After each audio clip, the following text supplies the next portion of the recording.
Our first civilization, let's talk about Mesopotamia, which is called the land between the rivers. Here is the map for you, and you can see right here where it says Mesopotamia as I draw through it.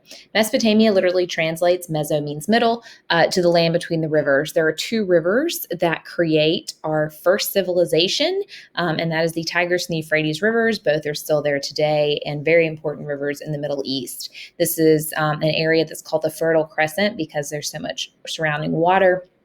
It makes it a very good area for farmland, hence the name fertile. Okay, so the ancient Fertile Crescent. There were three types of people in Mesopotamia: the Assyrians, the Akkadians, and the Sumerians. The Sumerians populated a place called Sumer, not Sumer, but Sumer. And the Sumerians were the people who really first created a civilization, meaning they had all six characteristics. The Assyrians were famous for being good warriors with their iron weapons, and the Akkadians were famous for creating the world's first empire. But we are really going to focus our content on the Sumerians. Okay. I'm going to point out the six things that made Sumer in Mesopotamia a civilization. And this is something to take note of, to write down, because it's not only going to be something that you're going to be quizzed on, but it's also going to be part of your big assignment for this unit. So the religion of Mesopotamia for not only the Sumerians, but also the Akkadians and the Assyrians was a polytheistic religion. That's a term that you have to know right here. And polytheistic is a belief in many gods, poly prefix meaning many. They believed that humans had to obey and serve the gods. If they didn't, then the gods would send some kind of punishment. And they used their religion to explain nature and the world around them. Now, we can obviously see their dedication to their religion in the architecture they left behind. They built what were called ziggurats. And ziggurats were these pyramids that had temples at the top of them that were dedicated to the most important Sumerian god or goddess.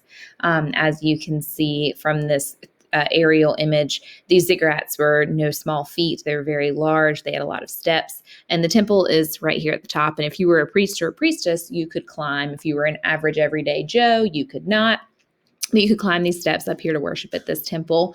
So you also know that those priests and priestesses had some good calves for climbing all those stairs. The government was a theocracy. This is a term that you should know from now until the end of time.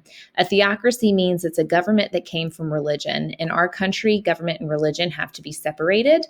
That's in our Constitution. But in this case, back in Mesopotamia, government and religion were wound together.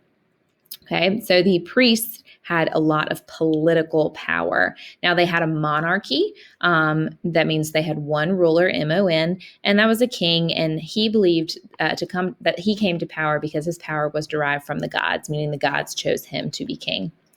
Other things that you know about Mesopotamia: they did invent the wheel. That's a huge deal. They invented the wheel. And there were three major social classes. Those classes are the nobles, the commoners, and slaves. Those are the three major social classes. And those are kind of like what we talked about too on our civilization presentation. The writing system is very, very, very important because this is one of your first, if not the first, written language, and that is called cuneiform. Fun little word there, cuneiform. Cuneiform was a wedge-shaped system of writing. And the big deal, once again, was it allowed Mesopotamians to keep records. The only people that were trained in this writing system were boys. Boys were trained to be scribes, which girls, terrible that we were not allowed to learn how to write. But quite honestly, scribe school was brutal and you were beaten all the time for any mistakes. So have at it, boys. I don't really want to be a scribe anyway. But here are some images of cuneiform, and you can see is on clay tablets. There's Akkadian cuneiform, and there you go. All right, and there's scribe school, and then how you're learning. The most famous thing that was written in this language is the Epic of Gilgamesh. An epic is a very, very long story. And this is a flood story told about a guy who survives a flood. Sound familiar? It should.